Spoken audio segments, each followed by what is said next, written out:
No! Not fair! It was completely hidden and the guy still found me. This game is cheating. Relax, LJ. Give Fortnite a rest.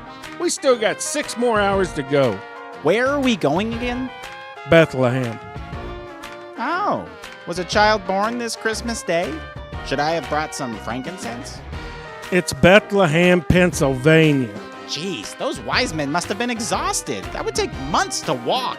Stop it, LJ. It has nothing to do with Christmas. American Crane and Tractor is opening a new branch here, and we want to make sure everything is going smoothly.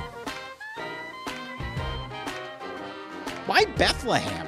There's not even a Six Flags there.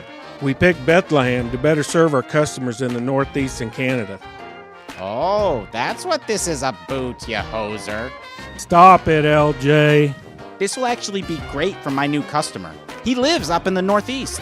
You got a new customer? That's great. Where at? He's this man from Nantucket. Want to hear more about him? No. Just go back to playing Fortnite. Come on, go, go, go!